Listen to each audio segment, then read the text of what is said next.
Boom. What's up, everybody? Back again, Warp Charge Gaming, episode 29. My God, I'm 29. so happy to be here. Got Chris, got James. We're Warp Charge Gaming. We take fun seriously, and we do this every Thursday at 9 o'clock Eastern Standard Time. So welcome if you're out there. I typically will find that out a few moments in as I'm concentrating on other things. Right now it says 0 watching. I hope to see that grow to more people. If you're watching on the back end, that's cool too. Oh, 4, huh? Mm-hmm. Man, I don't know why. So that basically just means one person. Yeah. Well, Hi, one person. I like that person. I like that Greetings. person. So things are cool because I'm not here. I'm very happy to be back with you, gentlemen, and I'm very excited to game. Gordita Spree, greetings. Yeah. What's up, Gordito? Gordito Spree. Dig on some Gordito. I saw Gordito. I watched the show from afar in my hotel room last week. I saw your support and you continue to tune in, and we really appreciate that, man. It really makes me feel good, us feel good, and glad to make a friend with you out there in the world. It's been a cool week. I mean, at least from watching you guys get to have fun and hobby while I've been busting ass with stupid Christmas projects. I have a few things to share just to show what was going down.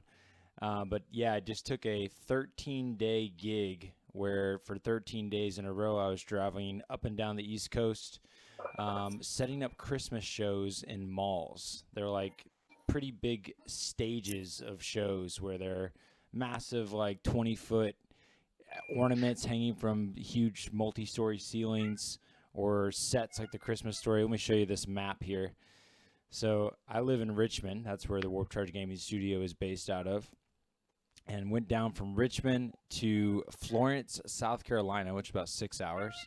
And then we went, after 2 days of being there, drove and worked. We're working overnight shifts from like 9 to 6 in the morning, setting up this Christmas display. And we went from Florence to Charleston, West Virginia, which is another about 6+ hours up north there. Worked 2 days there in this other mall. Then went down south all the way to Jacksonville, North Carolina, back there on the coast, which was probably the shittiest of hotels and towns. And then went from Jacksonville over to Fredericksburg, Virginia. Then in between having a gig where I had to run sound as my buddy 3D projected on this building in Virginia Beach. So I went from Fredericksburg down to Virginia Beach, and in that same day drove all the way back after the gig, back to Fredericksburg, worked there some more, and then came back down to Richmond. It's been crazy. So it was like 1,800 miles, 28 hours with the driving.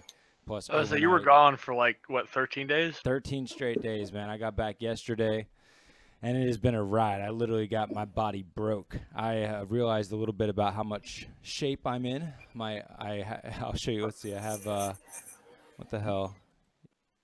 Yeah, here. This is a shot.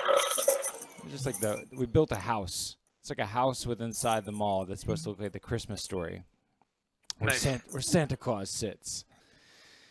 And those walls and the giant slide and everything, we had to carry through these like the little entrance doors to the mall.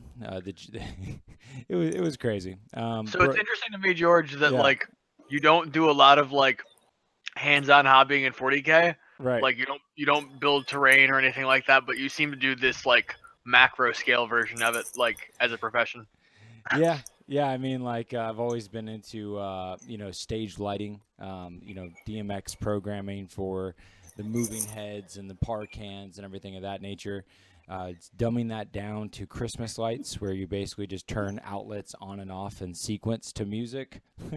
It was just tedious and dumb. Hanging tinsel on shit just made me just go mad inside. I can understand that. Screw tinsel. It's like the spider, like Christmas tree ornaments and shit are like this weird conglomeration of other holidays. Like I think that Christmas lights are like fireworks without fire, and tinsels are like spider webs like during Halloween. That makes sense. Christmas thoughts. There was this in Fredericksburg. We were building this. Here's me, like I had to hang up these lights and all these trees with, and you can see the garland on the building. We had to follow this this map here, giant Christmas tree in the middle of the square, and then 17 trees all lit up in sequence, and it has all these Christmas songs go off, and it all go off to the sound of the music. Wild and crazy. Cool shit. Here's Because of you, yeah. you created that extra ambiance that's going to get someone laid. So thank you, sir, for serving a duty Yeah. to a fellow man Indeed. who needed the poon. Indeed. I'm glad I could help. Here's the Virginia Beach rig where there's the side of the building that we were projecting onto. I had a little clip. Looks like I already erased it. Yeah, here's a clip. Let's see. This might be a little loud. Let's see what's up here.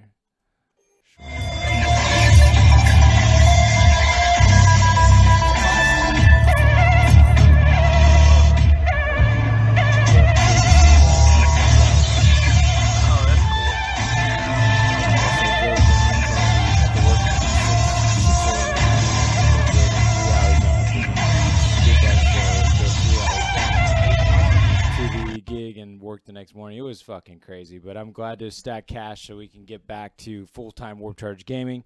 For those out there that are curious about the underbelly of what we got going on, we've been funding this whole thing for over a year now, and all out of the joy and love and determination to make our dreams come true. I am tired of working for the man, basically, chasing somebody else's dollar. You know, we're very much got a motto to live for today and not for tomorrow. And to, if you're going to die soon, or, you know, all of a sudden like that, you're proud of yourself. You go to old folks' home and talk to people. You know, the worst and saddest thing is when people regret not doing what they wanted to with their lives. So taking the bull by the horns and making destiny our reality, however you want to talk about it. We're just trying to make shit happen, make dreams come true. That's why we just started another business called Tabletop Alchemy. What's up? 3D printing. Yeah, we're going to talk a little bit about that like we have been. Look at this crazy alien dick schlong that James made. It was for Halloween. Here's James showing the alien dick schlong bursting from his chest. Very cool. Awesome. Pretty awesome.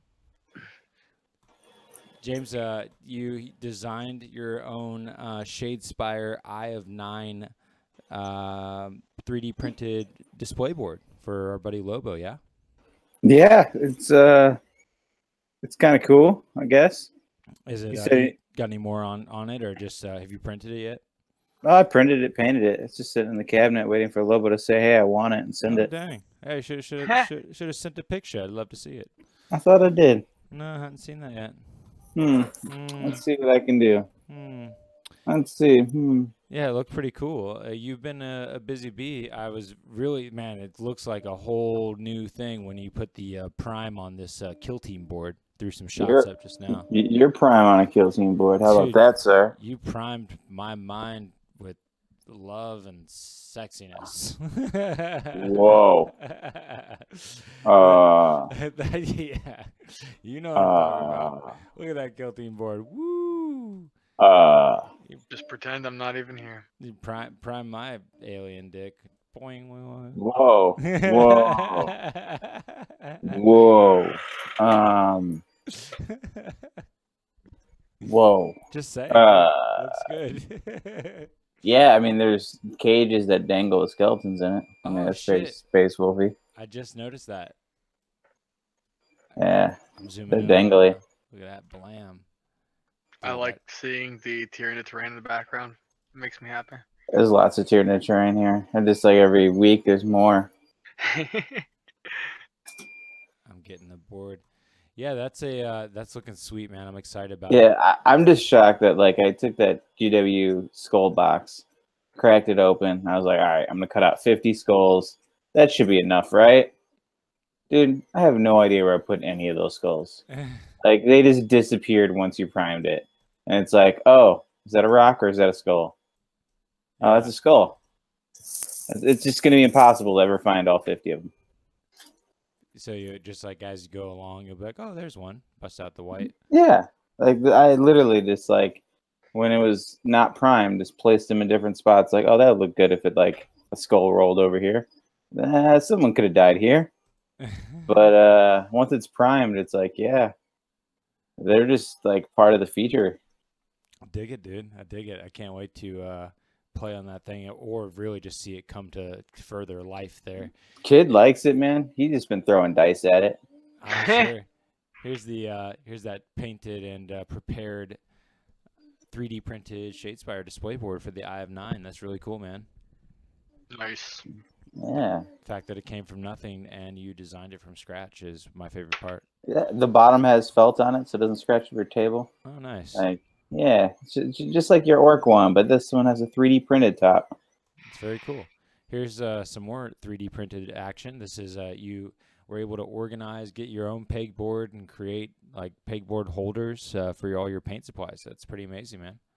Yeah, I'm a big fan of pegboard, especially when you don't have to pay for it. Because a buddy's like, "Oh, I got some scrap stuff laying around," and then I 3D printed the mounts, 3D printed the holders, and it's cleaning up my table a little bit. Oh, it's fantastic. I like it a lot. What's the story with this crater? You sent a picture of this crater. You're just painting craters, you know? Oh, dude, you sent me these craters, and I went through the craters, and only one of them was either like no holes or cracks. It was a pristine crater. Ah. So I was like, you know what? I'm gonna paint this crater while this wash dries on like a different project. So I painted the crater. Nice. I probably painted that in 10 minutes. Yeah. Nice. It looks amazing. No, that's what I thought. I was like, fuck, damn. 10 minutes, and I was able to produce a nice looking crater. Yeah.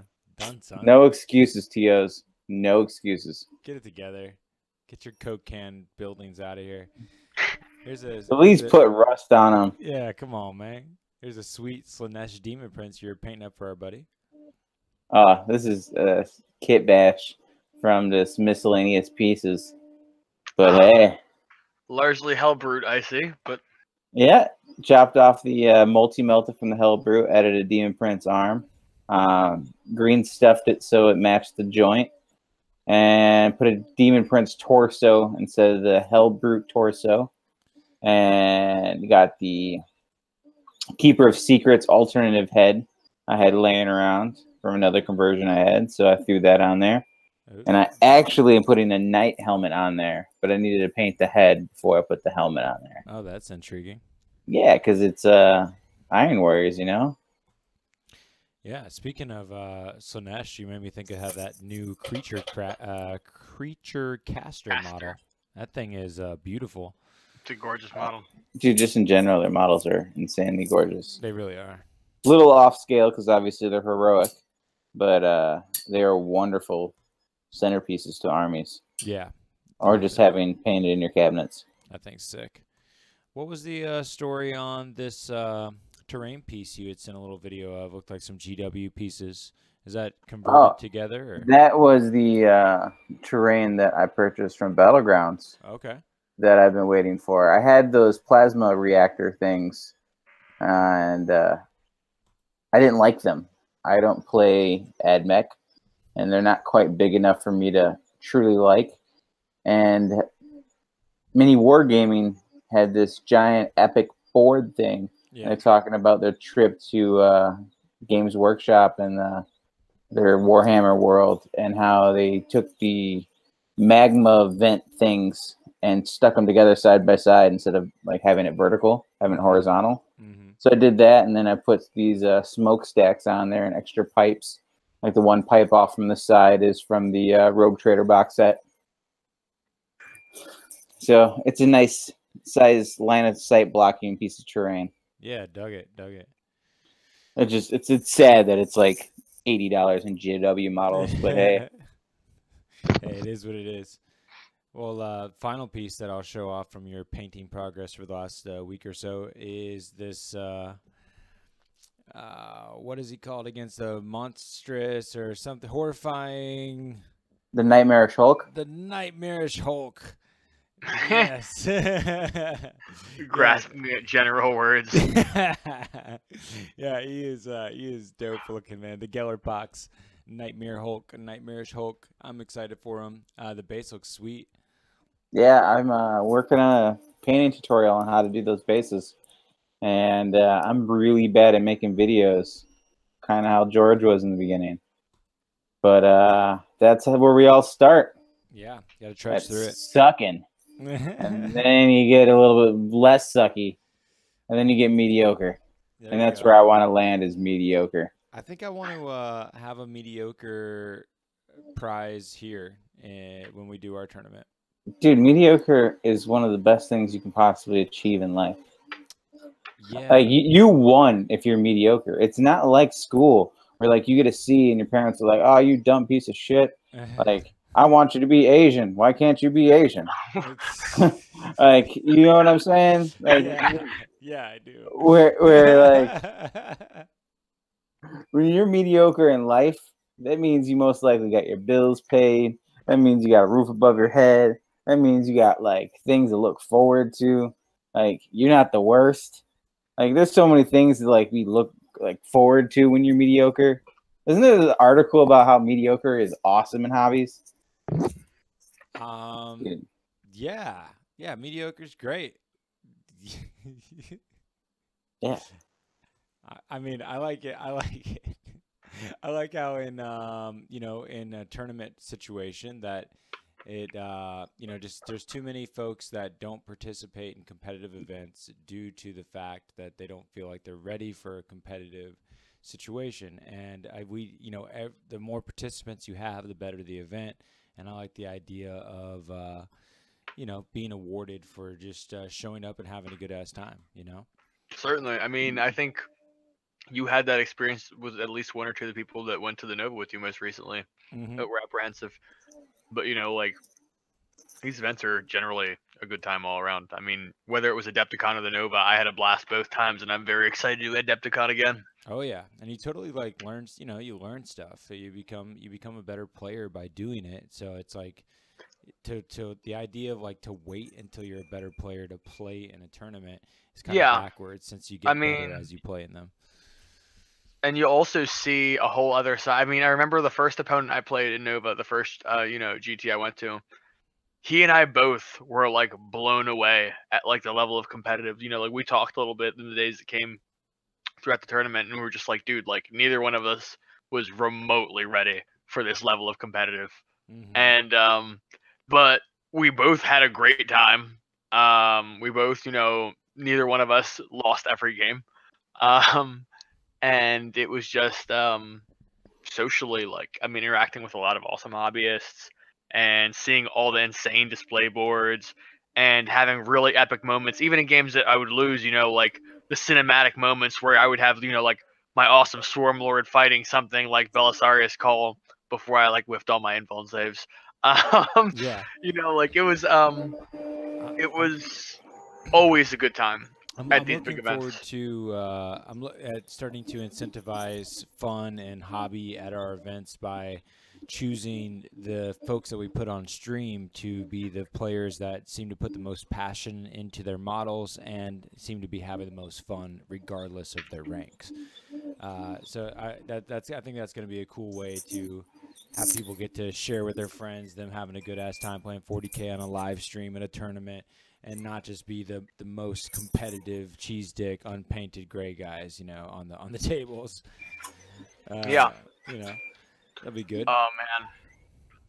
Speaking of tournaments, also, we have some. Yeah, so actually I have a question, George, because I mentioned going into the stream. We have a 40k tournament, 2,000 points ITC format on December 1st. Yeah. Battlegrounds. So what is the latest we accept new codexes for that event? Shit. I mean, like, I'm fine for... I don't see why I should care if someone gets a new codex up to the day of. The only reason it sucks is that you can't believe a person has gotten to truly study/practice that codex, so there's lots of opportunities for mistakes. And that's more of my concern, is that players they would make mistakes or assumptions thinking things are better than they are and taking advantage. Certainly. And the other players not having the opportunity to study that as well. So, but otherwise, like that's the only thing that I see as a reason not to have new codexes allowed. What do you think? I mean, I agree because these things have to get like filtered through the tournament scene to get answers anyway. You know, because a lot of the times until FAQs come out, you know, ITC will have its ruling as the codex comes out, if there's anything that needs to be addressed. But like all these events need to have some kind of ruling if there's anything that's ambiguous. And that's the only way you get the answers if you playtest the things. It seems like the do you want my 2 cents? Yeah, of course we do. I don't think they should play the day of. Yeah. Only reason why is how did you get your points right to build your army to bring it? Because like, if the tournament's on a Saturday and the book comes out on a Saturday, like you didn't get your book ahead of time unless the store broke like the rules with GW, and we're not trying to get any like stores in trouble. Like that's how I see it. It's like. So you're up to the day before then? Is okay? The day before, yeah, but not the day of. Because like you got to be able to like look at your book, get your points right. Because a book can be out for months and like an FAQ changes like 1 point things, and now their whole army is illegal. It seems like the tradition of eighth ever since 8th edition has been around. It seems that FAQs have been very up until the final moments, and codexes have been more a week or two. You know, I mainly on a regular basis. I mean, I obviously mainly and greedily ask just because in case the Gene Stealer Cult Codex drops before December 1st. Oh, dude, these Gene Stealer Cult rumors are making me think like I need to start a Gene Stealer Cult army. I mean, first of all, you need to start a Gene Stealer Cult army anyway because they're one of the coolest armies. I mean, think kind of like Tyrannid Orcs. You can loot guard vehicles and just convert them up. Dude, you're an amazing hobbyist. You would have so much fun with that and create such amazing work.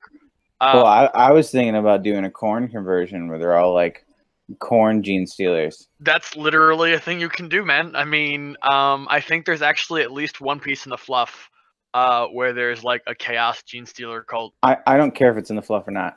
Don't care. No, I mean, I agree with you, but certainly, like, nonetheless, like, it's easy to actually possibly find even work to like find inspiring reference if you don't necessarily have the most fleshed out concept yourself already. Oh, dude, I already got it. What's this, I just want the combat. Give me all the combat. What's this model that they were showing, Chris? We got a new Gene Stealer Colt. Ah, yes, the Pistolier. He's a new kind of HQ. He has some. The rumors suggest that he has some kind of rule where he can shoot twice, in a phase. He doesn't seem like he's anything game breaking from what any of the rumors we've seen so far. We haven't seen a stat line. We're also supposed to get another character, the rumors have said, that's like the Primus, which is the character that gives bonuses to reroll Cult Ambush. But the Primus also has a +1 hit aura to all Gene Stealer Cult. They're saying that we're going to get kind of like a light version of him, where he provides the reroll for Cult Ambush and is a character that's an HQ that's even cheaper. However, does not provide the aura of +1 to hit. Okay. That's interesting to me. I don't think that's necessarily the greatest thing. I mean, a lot of the Gene Stealer Cult characters are moderately cheap, and there's a lot of cheap, very fragile HQs. Like in stuff like ITC, Gene Stealer Cult characters give up Headhunter and stuff like that. Like it's nobody's business. They're not the best characters. They provide good buffs though. There's been a lot of new models that are kind of dropping out. I mean, like we've been seeing new Corn Cultists. We got new Corn Fleshhounds. The Abominant. Yeah.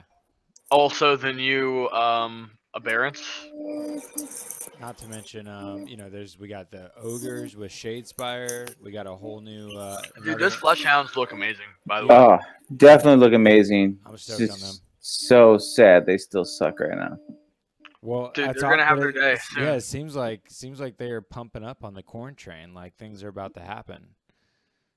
Demonkin seems like a thing that's. I mean, we got the new Corn Cultist, right? I mean, they're just goat men. I thought they were gonna be called Corn Gores, but they are just goat men. Well, that's sad. Yeah, it's gay. So yeah, new Shadespire dudes, pretty cool. So the Black Fortress box game. Yeah. I was pretty excited about these models, but like I am not excited about the game personally because I am not down for that super nerd stuff. And that's exactly what it is. It's just like co-op. Let's like get in our head and pretend we're walking down corridors. What I will say on that is that a lot of players that have already played games like Silver Tower, which are kind of like that kind of super nerd shit already, but Age of Sigmar-fied, those players are already saying this is kind of like a lighter version of Silver Tower, which a lot of the Silver Tower players are kind of salty about how that game ended up. That doesn't speak well to the game. I mean, I don't want to like crap on it without having firsthand experience myself. The models are gorgeous. I mean, the models are just stellar. You're gonna see the game sell off the hotcakes just to pick up the models. Yeah, no, I agree. The models do look great. Same with the Renegade Guard. I think it's a easier way for them to produce new models without pushing it into the IP of they don't have to like create a new codex, or they don't have to like have it be on schedule with a release date for these multiple factions they want to make these one-offs for. Hell, maybe it was a way to these cultist-esque looking models and things were intended or would have been cool to be out with certain releases that have already gone down, but they couldn't do it in time. So like, how are we gonna get all these models and out on the market? Let's put out the fucking 40k RPG game. Throw them all in there, James, Yeah. I have to say, you absolutely need to start a Khorne Genestealer cult army. Like, just whatever thoughts in the back of your head, just do it. Like, I keep telling people to play Tyranids, but like I have a lot of thoughts as far as converting every single model to look like a Khorne demon. And there's such cool bits too, like the rock saws and the drills and everything. Like, they have weapons you could just entirely smother in gore. Oh, dude, I know. And the fight style is all close combat. And like, I've really been thinking hard about doing a Genestealer Khorne army, where like when Khorne comes back, I'm ready to go with Genestealer models. Otherwise, I got a badass Genestealer army. Mm-hmm. I've been thinking about it, man, because I don't know where I'm at with this whole chaos stuff right now. Chapter approved just has me like, where do I go, man? Where do I go? I feel like you have to have, and maybe I'm speaking, just from my own experience, it's so good to have more than one army at your disposal for an army that feels like it plays differently. Like, obviously, Tyranids and Genestealer Cult are an allied faction, but they feel so different, even though they both run Genestealers. Like, one is a very humanoid race, one is a completely alien race. I think you don't I liked having an Imperium army. That's part of the reason why I wasn't as reluctant when I sold off a lot of my Imperial stuff and traded a lot of it to get more Genestealer Cult vehicles. Hey, I don't approve of genocide of races that you feel are not superior. I mean, that's like some Hitler shit. I'm not on that. Listen, so like the Imperium can go screw itself because you're a bunch of bags. All right. So I'm never gonna be one of them. Just understand that right now. Well, never. Why not play Necron? Never. I was Khorne Demonkin. I always thought I'd be Khorne Demonkin. Nothing else. They took it away from me. I was squatted. You hear me? I was squatted. That's So I thought I'm gonna go Nurgle. Then I realized that's not the play style I like. So then I made Chaos Space Marine Demon bullshit to just be my play style. That's where I'm at right now. Now I realize if I start a second army, it's gonna be the same fucking play style. That's what I like. I just want to play with new models. I gotta say, honestly, and that's kind of actually how I ended up picking up Space Wolves in 7th edition. You speaking of that, because Tyranid sucked, and I was like, I want to play something that's aggressively close combat and survivable, so I picked up, a bunch of Thunderwolf Cav, because that was the play style I wanted to play. I really feel for you, James, because like having, especially being ranked in ITC, best, Khorne Demonkin player in 7th, and then just having the army disappear in 8th edition. That's huge. I don't want to hear how huge and how disfortunate it is. Like, I don't care. Just don't care. We moved past it. It's like we just cheated on. Like, Chick just got double dicked. Like, we walked in on it. We got to move on. We just got to move on. Burn the house down. Just move the fuck on. So orcs, George, how excited are you for orcs? I'm very excited. Very excited for orcs. Talk about that.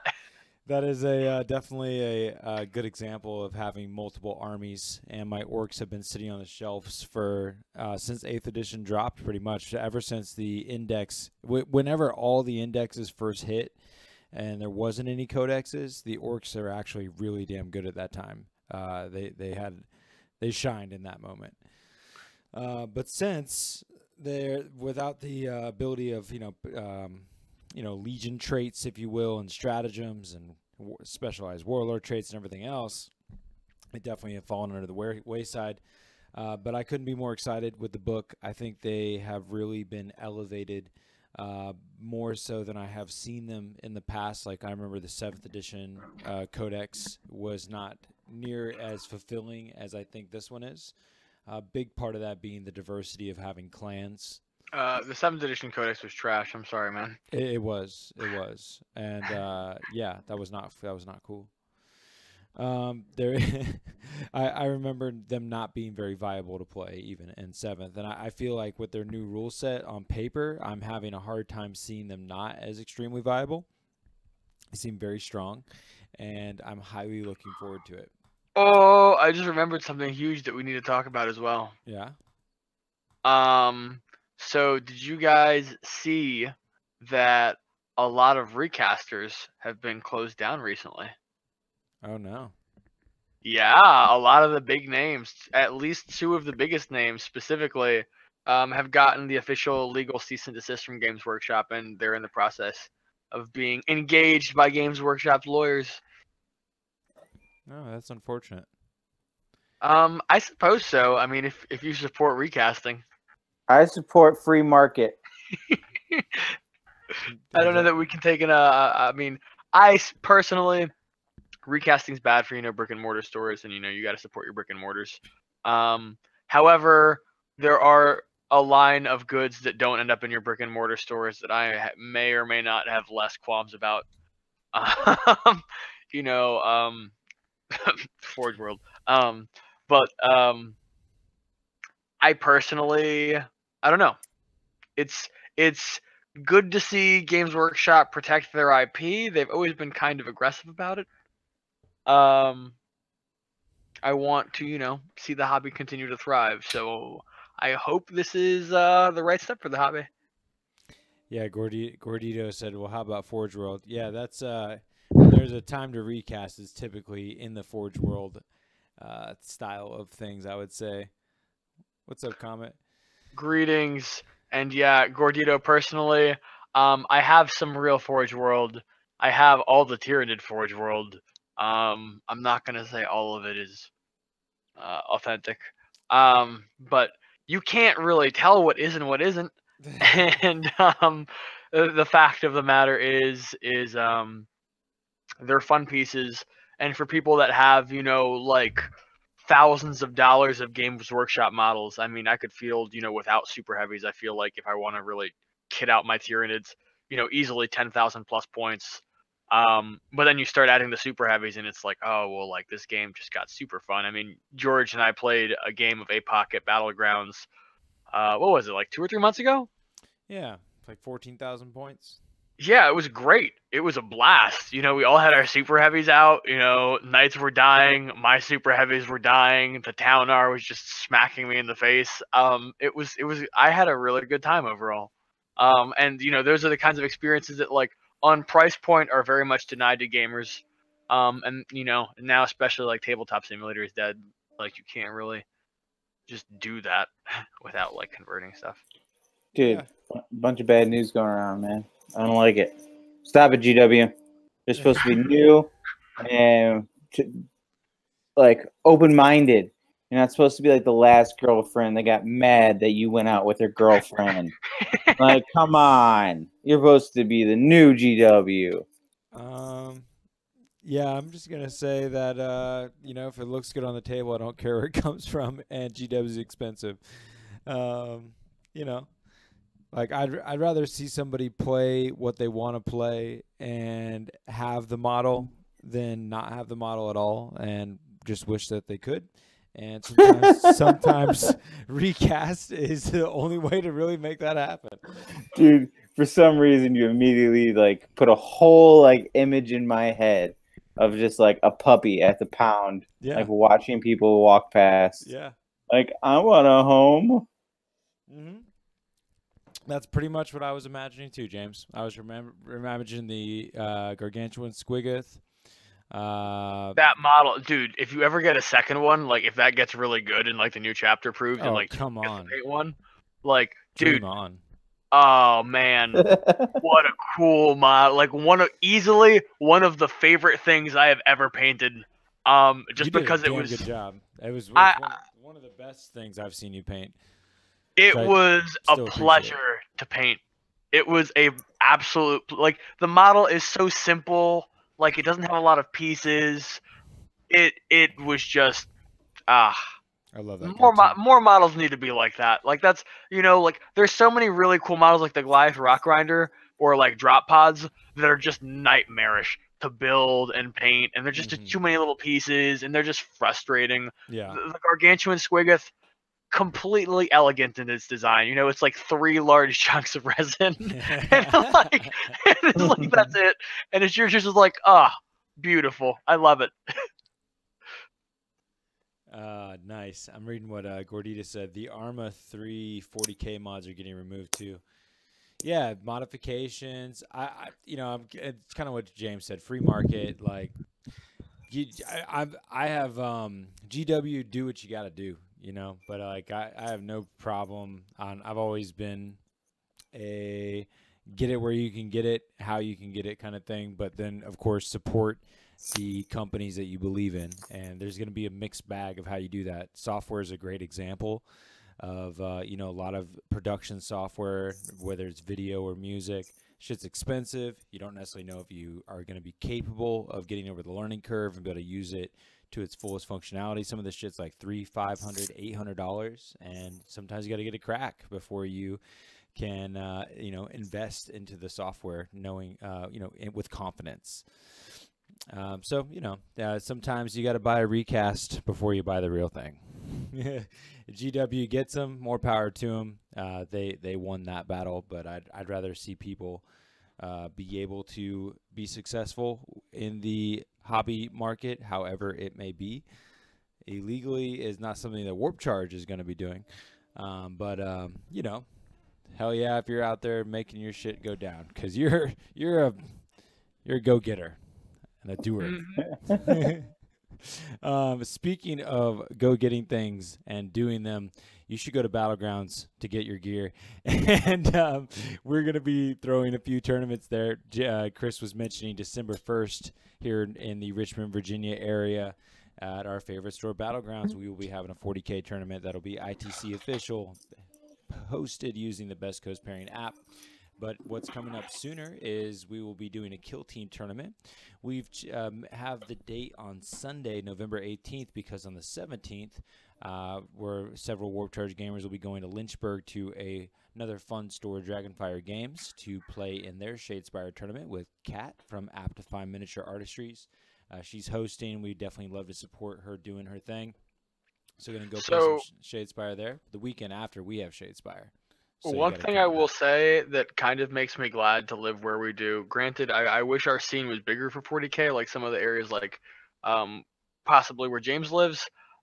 It does feel that, at least in my travels throughout the state, though, that like the several metropolitan areas in Virginia like are very willing to work together. Yeah, and plug each other. That's a good segue, Chris. What up, Comment? I got turned on to Coastal Wargaming, and James actually invited me to their group.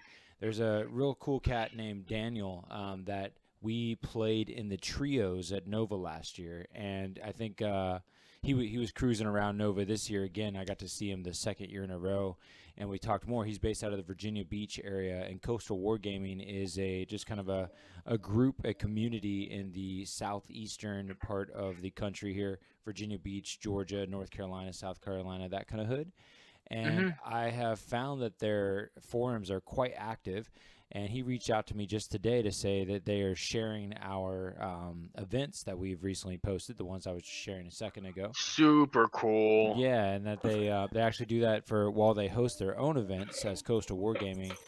Their main goal is to be a hub for the community to be able to find more events in the surrounding areas. And they have a pretty hardcore crew that actually travel quite a bit. And I found their group to be quite active, so glad to integrate with them. And that is a good example of working together and trying to be a bigger community than just your hometown, which I think is important for our scene.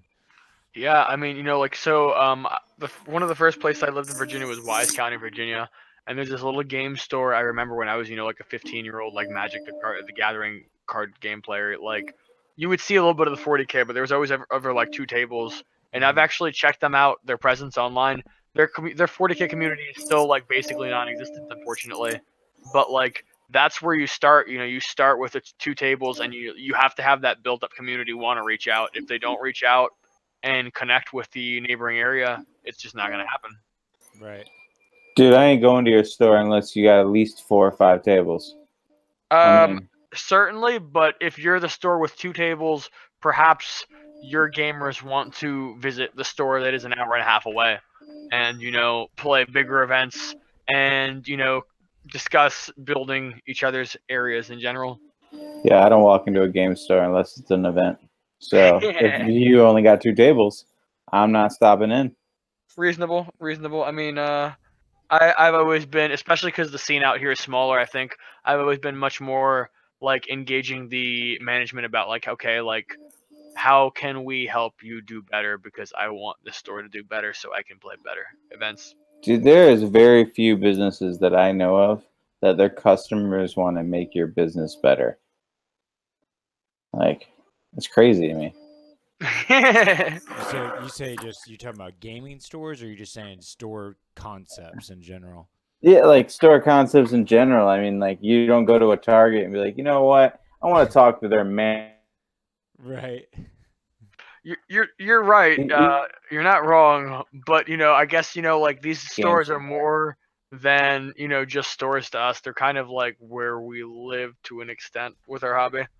I mean, not necessarily. It's only for you nerds out there. I pretty much live at Battlegrounds. We're actually sponsored and backed by Battlegrounds and in partnership with them. That's our local gaming store here in Richmond, and they are a badass store. I do love going there, and that's definitely a place that I've, BG's great, man.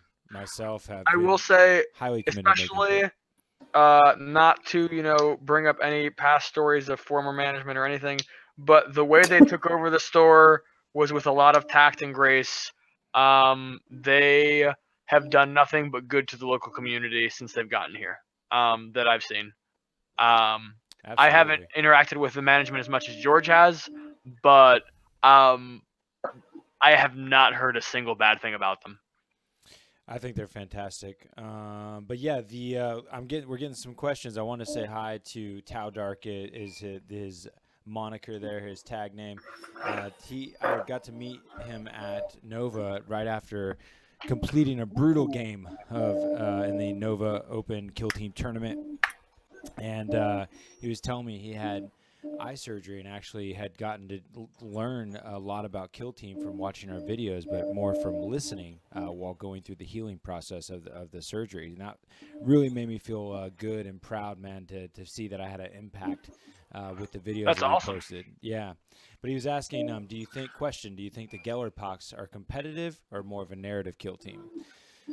I am excited for the Gellerpox, and I actually intend for them to be my main go-to Kill Team in general. One, they're beautiful. James is painting them to a ridiculous level. They're new and fresh to the scene. They can be used in 40k, so there's a lot of reason to be stoked beyond just the competitive side of things. But hell yeah, I think they can be competitive. I got to play against them for a couple matches, and I wrote a list. Don't have it on me. I can't go into too strong a detail on the terms of what each model is called, but I'll say this. They play very demonically, in the sense that they're all close combat oriented. You have your invuln saves, you have summoning, you have teleportation. So it has a very chaotic, demonic feel, which is something you don't have in any of the kill teams or chaotic kill teams yet. So that's fun in itself. But again, competitive. Let's see. So they are very versatile in the fact that they have tanky, killy, big hulking figures, as well as extremely fast and deadly models. So you have great harassment models, you have great scoring models.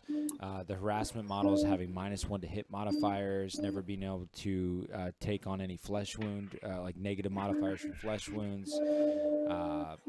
They have stupid fast movement alongside of extremely slow hulking figures.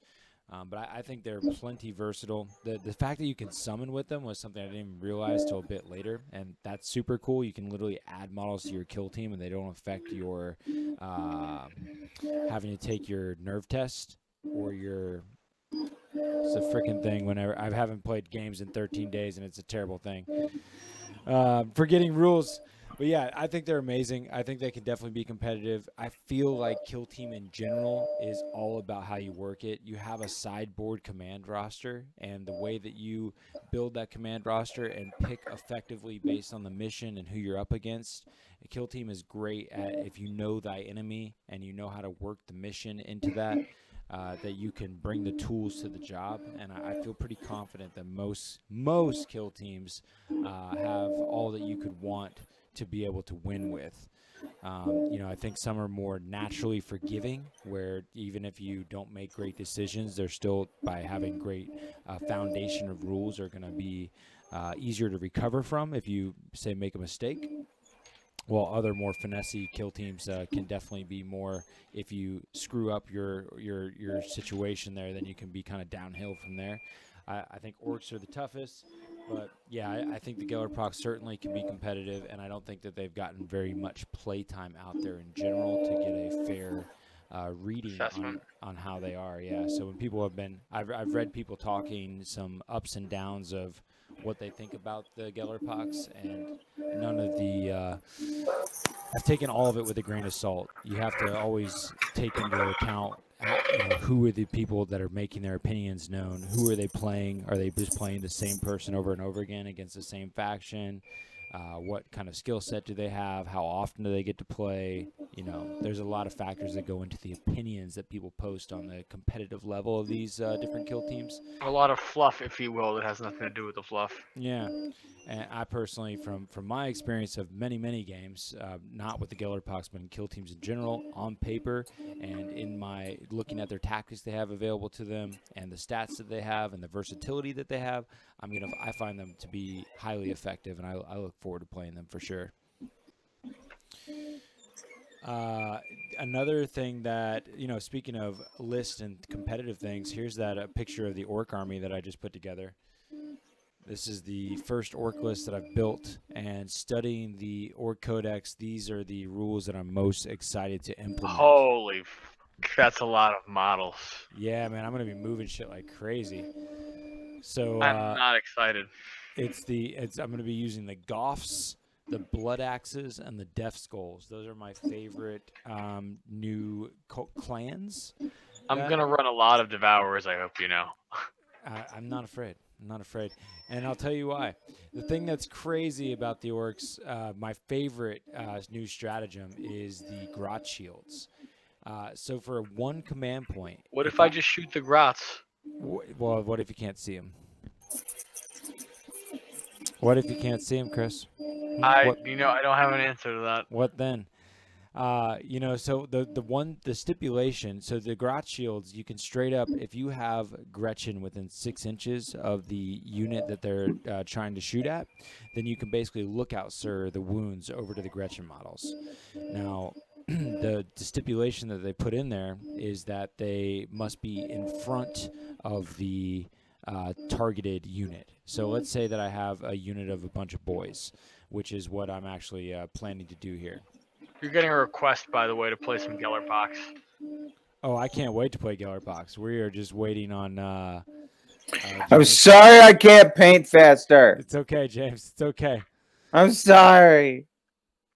James, who hurt you? Was it George? Oh, I can't wait to do Gellerpox, but it is going to go down. I'm going to play the shit out of them.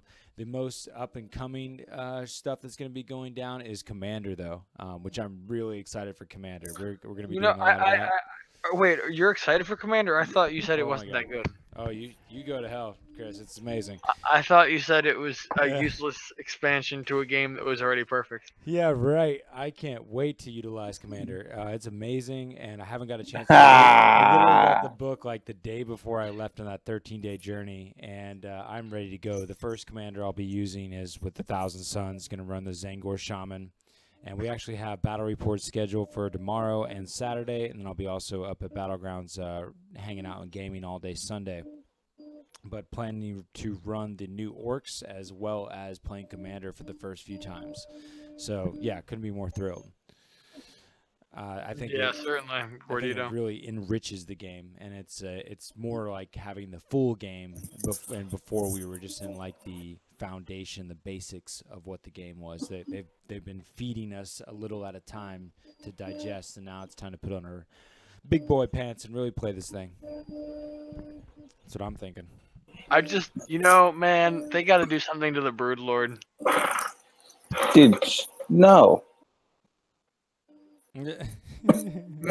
Make him worse and less points. He's just too expensive. Dude, make the Khorne Demon Prince with wings 1 power level lower. That's all I'm asking. That's all I'm asking. But he's not in kill teams. Like this is like I'm still discussing kill teams.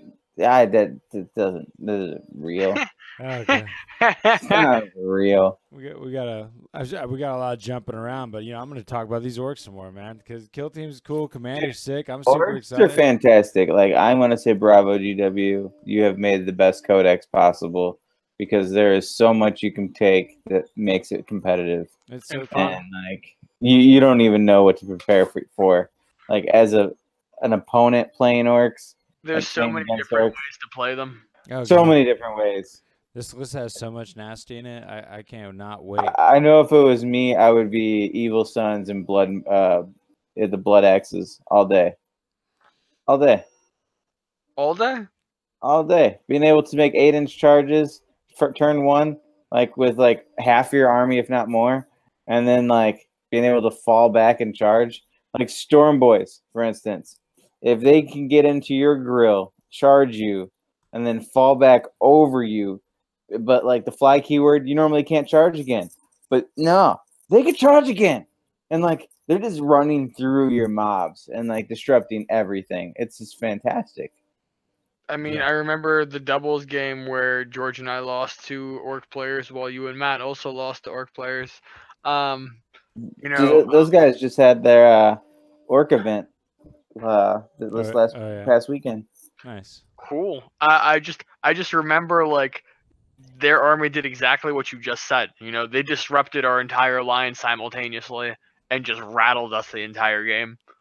Orcs are even better at that now. Dude, I wasn't even thinking that how you can continue to mob up over and over again every turn. You can't do it repetitively in the same phase, but each movement phase you can continue to add more of those guys. So as long as you have more than 10 and less than 10. Or 10 or less. Yep. So it's like turn 1, I make it a 40 blob, and turn 2, it's a 50 blob. And if I had more boys to add, I could go up and up. And then, let's say you get it up to 60 boys, and then they get it down to under 20 models. You just use that new Tide of Traders capability. You can't. It says that you can't if you've mobbed up.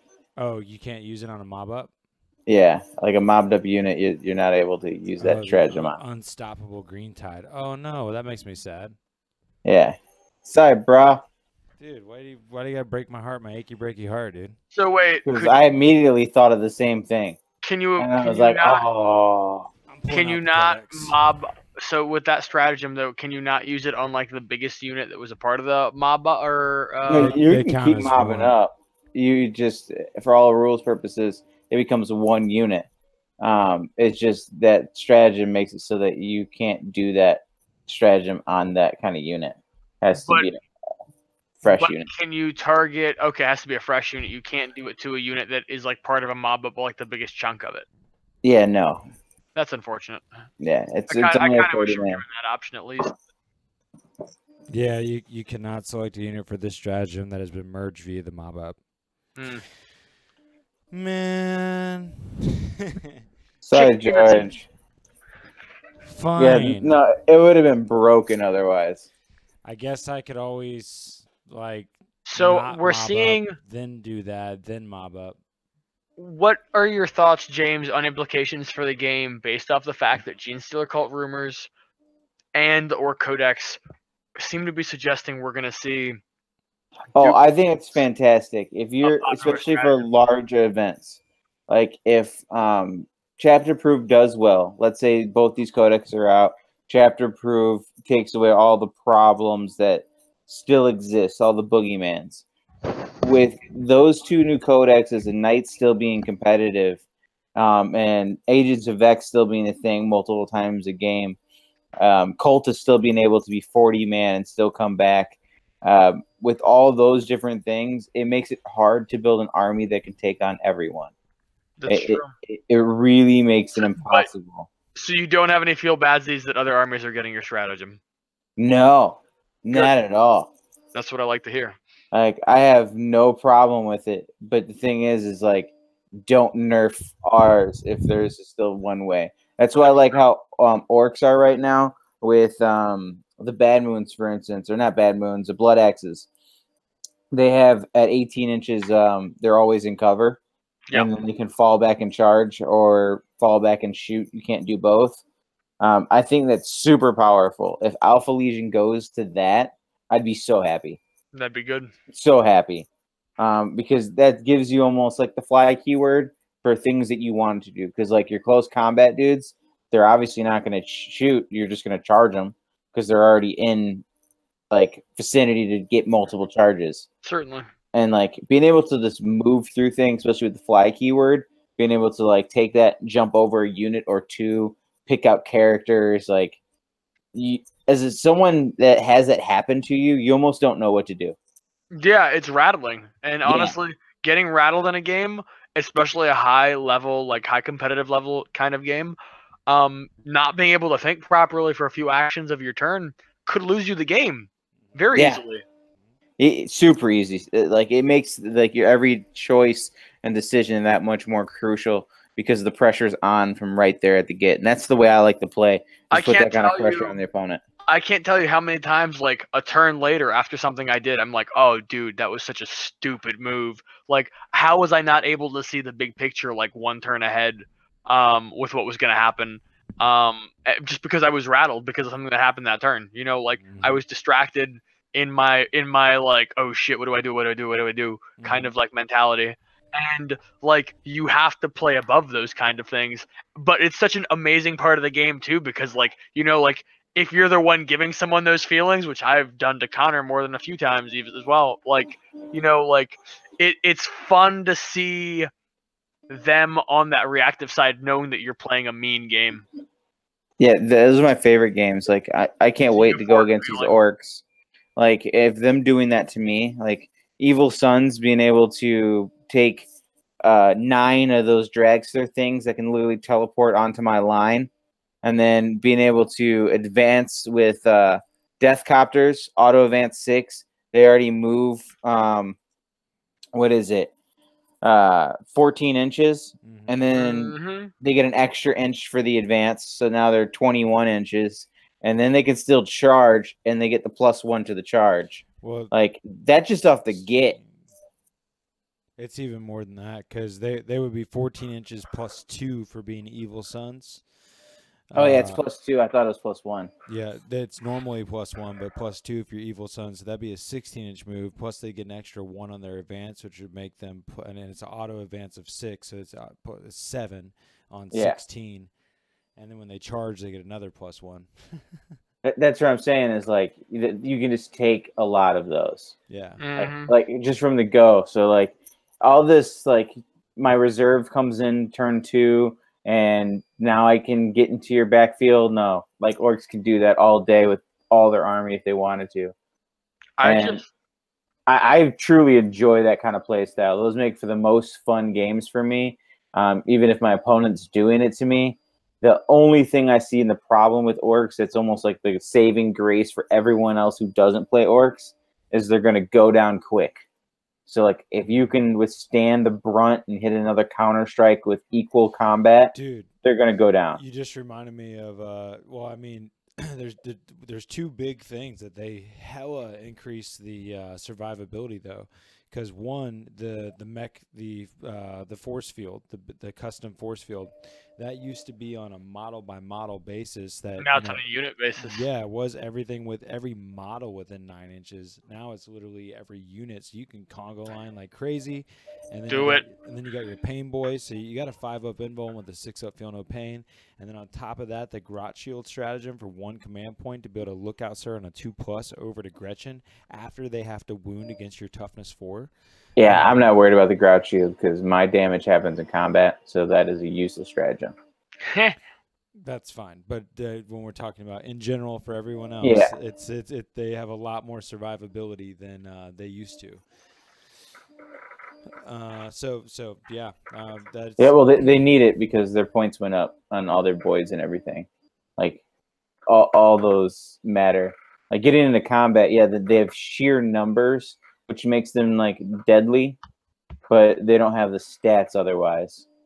Like you're not getting like a demon prince, for instance, without paying for like way more than what a demon prince costs. Because that's what I get from first glance. Like nothing's like, oh my god, this is broken. It looks like the most fun codex as far as like being able to take whatever you want and still be good. Mm-hmm. Yeah, I'm excited for it. They did a good job. I'm excited about the Daka Daka. I'm excited about the different cultures for sure. I look forward to having that big mob and being able to go in swinging with up to 6 attacks using the combination of Gazgul and the Warpath and being above 20 models. What's your thought of the truck gun or whatever it's called, the auto hitting? Oh, the tractor cannon? I'm taking three of those as well. I feel those are a trap. What's not to like? I've always taken them before anyways. So like the mech guns have always been good. They're cheap as fuck. They have the artillery grot crew where you have 6 Gretchen that can't be targeted unless they're the closest model. You can. They're solid. They're 45 points for a killer. Something that auto hits with strength 8 and d6 damage. Okay. Yeah, it's just those saves. Like my last tournament I went to, there was a doubles. I saw that in Dark Lances. Now, granted, they were having to roll to hit, but they were hitting on 3s anyways, and they were going after like Nurglings. And all it takes is that invul save just to be like, well, that was nothing. Yeah, you're not always gonna have a good target. So I feel like that's a lot of points for one shot. And where they do really good. One, a twin las cannon. It is an auto hit shot, which I will say is a big deal. It's a big ass deal. And one, like think of a twin las cannon you put on a dreadnought. That's 50 points. For 45. Yeah, I wouldn't use that either. I got you. I know it's just my logic as far as like the way I play the game, and that's maybe because of my play style of like looking towards combat. I feel it's just the most efficient way to play because you're bending the phases as far as movement in a different phase. So when I see like guns that are, I'm just looking at it as like 30 points for a gun, and then you have a couple points for some wounds. That's how I'm looking at it, and it's just like, man. Let me just touch it. That's all I want to do is touch it. It's cheap as shit to fill a heavy support slot if you're trying to build a brigade. It has several places that it fits in well. One being cheap as shit. The most advantage is brigade filling, but as far as like building an army around, like abusing that gun, I wouldn't build an army around them at all. But I think no. But I'm hearing that on the internet is like that and his boys, and I'm like, ugh. Like I'll just touch that. And I'll spread your boys across. and then I'll just beat you through You're nutrition. gonna spread their boys. Yep, I'm spreading them all deep. I think that's easier said than done. I mean, especially being that they you can squad up, but having them as individual units is pretty sweet because again you're splitting their firepower up. You can easily put them as control points across the board, and you can make them OPSEC if you take I think it's the Death Skulls clan. Yeah, no, it's dope when they're OPSEC. I agree then, because then you have something that sits on something. Yep. You heard it here first, Internet. James will spread your boys. I will spread them. I think the tractor cannons and the mech guns in general have always been a sweet unit, and they continue to be. One thing that's weird that I'm definitely going to take advantage of, it's like the war boss. I forget, it's not a war boss, but I forget his name. It's like Zag Snug or something like that. There's I can get my codex out, but there's a Imperial Armor, Forge World Orc boss. On a bike? Or big mech. He's a big mech, and he comes with a custom force field. He's only 75 points, and he continues to be a stupid good choice that's more cost effective than normal big mech. One thing that's interesting about the codex is they got rid of standard big mechs. Now you can only take big mechs that are in mega armor. Where before you could just take a regular big mech. So the points to take a big mech with a custom force field has jacked up to about 112, where before you could get under 100 points without any issue by just taking a regular big mech. Now you have to take them with mega armor. Well, you could still take the index version, can't you? You still can take the index version, but it's interesting that they eliminated it from the codex in general. And now there's this Imperial Armor Forge World character that's even more cost effective than the rest. So he's kind of like an auto take now when it comes to taking a custom force field. So there's just some interesting things. There's a lot of mysteries lying within the book. And there's a lot of good things right on the surface too. One thing I would like to touch on before we wrap up for the night, I know because we're running a little over an hour at this point. Mm-hmm. I played a game with Connor. I would like to at least run through that a little bit. Sure. So I played against some Dark Eldar the other day. Connor ended up taking the victory in the end. It was a very good game. I'm going to post up some pictures in a more sequential kind of like written bat rep. But I got to play some Tyranids that were not the standard kind of triple Tyrannofax list I've been running. I got to see some concepts excel, even though I, ended up losing fairly handily on score towards the end. I dented Connor's grotesque list in a big way, offensively compared to how I had previously, though he was playing better in the survivability game and longevity game. Dark Eldar are good, grotesques are good. Connor had the Avatar in his list as well, ping-ponging around. I was running some 3 Flying Hive Tyrants with double guns. They're awesome. 24 shots each, hitting on 3, strength 6, AP dash. 2 command points means that they do double the wounds. But a lot of fun concepts. Lots of Gene Stealers. Just has me more excited for Gene Stealer Cult Rumors, honestly. Because that list would be way better if I could do the thing that James can do, the not Forward Operatives. What's the other one? Tide of Traitors. If I could do something like Tide of Traitors with a 20-man blob of Gene Stealers, gross. Yeah, definitely. That would be sad to see them dwindle almost to death and then come back all full strength. You used to be able to do something like that, couldn't you? Sort of, yes. I used to be able to do something like that, not this edition. Yeah, it was last edition. Yeah, well, that's cool. Speaking of playing games and things, that I did. Oh, wow. What? Thank you, Gordito Spree. What's up? Big thanks. Gordito, you're always hooking it up, man. You hit us up last week. You hit us up this week, man. You're killing it. Dude. Thank you. God, Gordito. Much obliged, sir. I'd give you a hug, sir, if I could. Man, that really feels good. Appreciate it. Had to sink some money into the old bank account to keep us afloat just today, and that kind of thing's like, okay, we're going somewhere. Thanks a lot, bro. We want to do Warp Charge Gaming full time all the time, like we have been. And that's a sign of us making moves towards that. Keep up the great podcast and taking fun seriously. You guys make me painting, building my models a fun time. That's sick, man. Hell yeah. Feels good to hear, man. Much obliged. We need to send him an alien.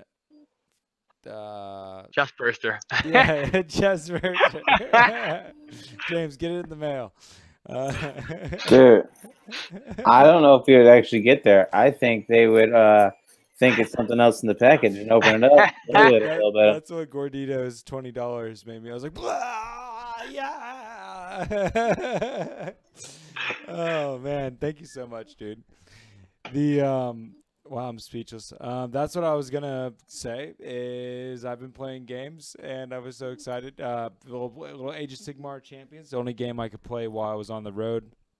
And I just wanted to make the announcement that the quest has been completed. I finally made it to the gold level 1. Yeah, I was in. That took me the entire time of me playing the game to get to. Gordito has some words of wisdom. As long as it doesn't vibrate, it should pass through the mail. Yes. Nice. But yeah, just a little toot in the horn there. I'm 60th in the country, 59th in the country for that game there, and 139 in the world, and gold level 1. James, wait, so you're not platinum yet? Nah, I didn't even yes. Didn't even realize there was a platinum. James, I see your level 105. Looks like you got some time in on the game there. You've been playing a little bit of that? Dude, yeah, I got to bronze level 1, and now I'm back to bronze 3. Oh. So that was cool for a while, I guess. Yeah. I really hate the game, man. Like, I'm trying to, like, somewhat understand. Like, I make fun of the nerd stuff, but, like, I know I'm a nerd. Like, it's just funny to me. So I try to, like, understand it more, and I can't. Like, dude, Nice. when there's cards involved and not, like, actual models and dice, I just don't get it. Like, I could never be a Magic player. James, you would really like, I think, and you would have to give it a chance. I know that's a dangerous phrase. That Eldritch Horror game that George and I have played with Ali, dude, that game is badass, and it is some super nerd shit because it's that co-op kind of thing. Yes, like, yeah, I could never get my head around it. I'd walk away. But I would like, just walk away, and then I'd go get real drunk. It's cool because like you can like kit out your dude to be super badass. Like fuck everyone else. Like you know, I can play a video game for that one. Like that's true.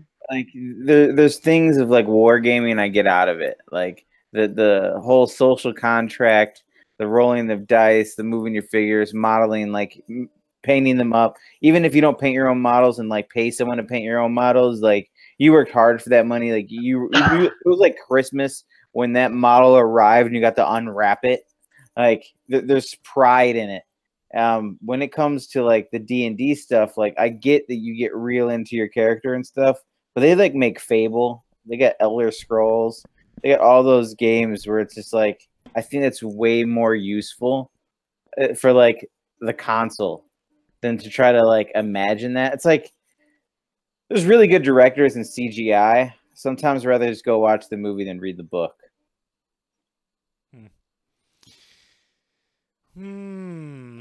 Whatever, party pooper. I'm just saying, that's my viewpoint, man. Change my mind. I'll set up a fucking booth. It's hard to change your mind when you live fucking 12 hours away, dog. Well, George, just come. Wow, how dark, yo. Well, you guys, we're feeling the love right now. Man. Oh my god. Thanks a lot. Thanks a lot. Dude. That is super cool. That like warms cool. The cockle of my heart. Deep down. Where's the chest burst? Dude,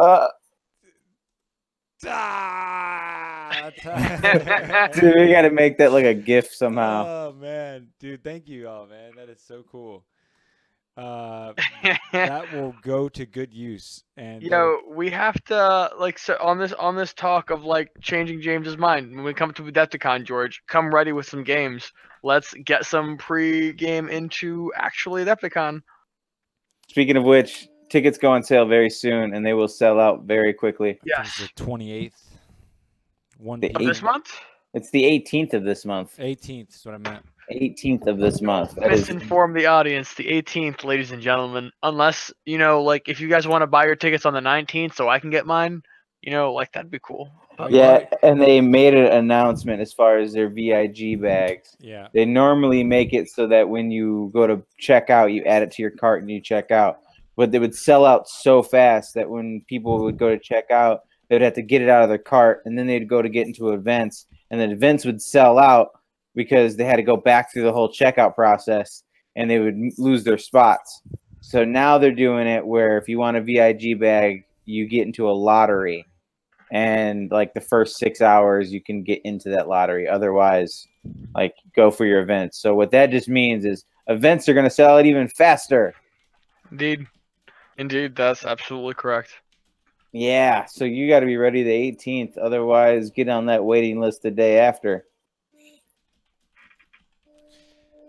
Yo, I just wanted to shout out that we totally got to send these guys some dice. Absolutely, I agree. Gordito Spree already bought some dice on the last round we had, and I want Tau Dark to hit us up. Hit us up at admin@warpchargegaming.com with an address, and we're totally gonna send you a set of dice of your choice, man. Here is the new colors coming. We got 1,000 in production right now, and that's what we've been continuing to invest back into, and you know that's where your money's going to help us throw back in at these different tournaments like Adepticon and Nova. We gave out close to 100 dice at Nova Open. You know, and at Adepticon it was nearly the same thing. We're trying to pump we gave out a ton of Adepticon. Yeah, definitely we did. And Gordita, I'll take you up on that. I will play some Kill Team if we can raise up $200. What's the word? Let's make a fundraiser. The channel makes 200. James has to play a best out of 3 set of Kill Team. Oh, wow. Do it. Man, Do it. I'll do it, and then we'll raffle off the Kill Team. Nice. Okay, well done. Cool. Yeah, send it over, Gordito. You got another set coming, man. James has with Imperium. He just poisoned your mind grapes on that one. Oh man, I wanted him to like it, Gordito. I didn't want. Oh dude, you hurt me. Well played, Gordito. I was thinking like dark AdMac, like we can go that route, be a little unique. But you just said Imperium. Dude, man, I don't know if we can be friends. And like he has like talking a British accent and like say for the greater like the Emperor. Nah, man. See, that's when we get to the fact where I'm not having fun anymore. We're supposed to be taking fun serious. Well, no, Gordito is taking fun serious by watching your pain. No.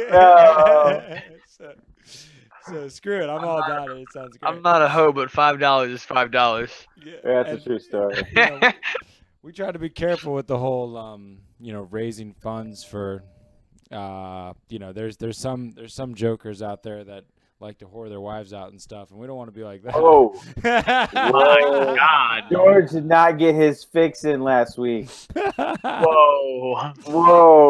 Yeah, I know we're late into the show, but if you don't know what I'm talking about, then just type in "man whore's wife out" for 40k channel, and you'll probably find something. It's so sad but true. Savage. Yeah. Savage. I don't care. That escalated quickly. Indeed, Gordito, that did escalate fairly quickly. Woo-hoo! Blew the roof off. Late on the talk show here. But yeah, this is the word, friends. We probably should close this at a reasonable hour. There is more dice coming. Admin@warpchargegaming.com for Gordito Spree and Tau Dark. Thank you so much for those funds, dude, and hanging out with us and watching and being awesome like you are. You guys are great. Make sure to include your username so we know who you are also. Totally. Definitely find me Akasha777 on Warhammer Age of Sigmar Champions if you're playing that game virtually and we can get a game on. I would enjoy that. And if you're in the East Coast area or just want to drive hella far, then come see us for one of our 3 tournaments coming on in the next 3 weeks in a row. Or if you're gonna continue to view our channel, please, Adepticon, the Nova, any of these GTs, eventually the LVO at some point, come shout out at us, like for real, like meet up with us, have a drink with us, like we'll have a good time, talk some 40k, throw some dice, and That, reminds me, hella excited that Tumby from New Zealand is gonna come hang out with us. Super cool. Yep. November 15th through the 19th, going to be on a 4-day gaming extravaganza with our first world traveling visitor to the Warp Charge Gaming Studios. That's a dream that I personally took a lot of inspiration from Warp Charge Mini War Gaming over the years, and they definitely inspired the channel to come to life. I love the idea of being able to have a place that people want to travel to game on stream, and we try to incentivize that in our tournaments and things of that nature. But we met Tumby through just creating content. The first video we watched of ours is actually the Tau Tactics strategy video that I posted, and then we actually got to playing each other on Tabletop Simulator. I taught Tumby how to use Tabletop Simulator and walked him through his first games. I think James, you, me, and Patrick and Tumby all played a 4-player match, didn't we? Yeah. Yeah. You can see that on our YouTube channel. Actually, that's in the Tabletop Simulator playlist. But Tumby is an awesome dude, and the mofo is gonna fly through to Richmond to hang out in the Americas with your boy George. I feel so honored and excited to have a world traveler want to come play games for 4 days straight with me. So that could be you. We can either play virtually or we could play in person, and playing in person would be really dope. So come visit Richmond, come to Battlegrounds, come to Adepticon, come to Nova, be a part of the action. I'm just so excited. Yeah, man. Yeah. Double checking what we got here. I thought about I deployed to DC and the drive's about to. Yeah, dude, DC is nothing. It's 2 hours. 2 hours. Yeah, it's 2 hours. Traffic into DC can be awful. Yeah, it's brutal. I just need to take 4 though. Dude.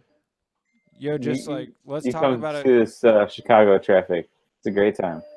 Crystal City, VA, man, you're so not far, man. Yeah, we have so many people on the channel that are basically locals to us. Come out, play games, like I have literally. an extra room, man. Like I would totally put you up for a night. If you want to drive down this way, just hit us up at that email, admin@warpchargegaming.com. We'll exchange some phone numbers, figure it out. Come out and play. I'll give you a set of Warp Charge Gaming dice. Oh, Chris is throwing shit around now. Throwing shit around. Dude. Listen, we're currently sold out, so that's a big deal. If you're gonna put out the money to put gas in your car and drive up and game with us, I feel like that's the least I can do. Yeah, well, the offer stands, and we got 3 tournaments coming up, but we're definitely going to be doing more for all year and going into the future. If anything, start planning now to go to the Nova Open. And I know that James is going to be coming to the East Coast for the Nova Open in 2019. That's true. That's going to be badass, all of us together. Dude, I'm so excited for the Nova. Especially missed you out this past year, Chris. So yeah, I'm disappointed that I was abroad, and it'll feel really good to come to the Nova this year with Gene Stealer Cult and wreck some face. I want to do work in the Tabletop Olympics. I really don't feel like all the players that we had repping Warp Charge Gaming appropriately signed their account up for the Tabletop Olympics, and I think that we can be successful there. I want to walk away with some prizes, you know what I'm saying? Dude, all I know is Adepticon's closer, so that's just going to be a great time. Yeah, there's a nice crowd going there as well from all the way from where we're at. Yeah, so pretty much done, right? Yeah. Gordito's asking about a work in progress section on our website. I can work on that. James says he's going to work on that. That's not too hard for me. I see. So, Gordito, you're wanting to be able to want post... to see the artwork. I know that it's supposed to be stuff with like a G extra in there, but at first I was like, give me tips and just shut the fuck up. Like I was like, whoa, Gordito. We need to be more active and present on the Facebook groups we Certainly. have. Honestly, the most work in progress pictures you can see in real time is on the Instagram. James runs that, and it's basically just all the different projects he gets into. So check out the Warp Charge Gaming Instagram for pictures and insight, and then hey, if you type onto our Facebook page or Facebook group, we're definitely going to jump into that. And engage and talk back. Man, pleasure. This has been amazing. Dude, I truly love Thursday nights. You guys Yeah. make Thursday nights awesome. Yeah, this is 29th episode. I was gonna say we got an easy hour and a half, and I feel like we didn't even break a sweat on it. Yeah, it's good to hang with y'all too. It's been a wacky 2 weeks. I've been fiending for games. So and also friends, we will be streaming for the next 2 days. Hey George. Yeah. I heard you want to play some Kill Team Commanders. I really want to frickin' play some games, dog. And tomorrow will be the day. I'm going to play some Orcs, and I'm going to play Commander versus Connor. And then the day after, I'll be playing my buddy Ryan. Some live streaming? Yeah, we're going to be live streaming on Woo! Twitch tomorrow. Content for you guys. Yep. That's why we do it. And I really need to do some, once I have played some games and really got my opinions further solidified, I'm going to make some videos as well on Orc tactics and Videos? Commander. Yeah. You make videos? Sometimes. My God. Yeah, and hopefully we see soon James breaking the barrier there of making tutorial videos as he breaks down these sweet bases. And hopefully soon we'll get some Gellerpox on the channel. Old Tau Dark will be excited for it. I can't wait. Oh, see, my God. I know nobody's seeing that, but look at that below. I want him. Super cool. Anyways, it's big love to y'all out there. Keep taking fun seriously, and we'll see you next week and tomorrow on Twitch. Deuces.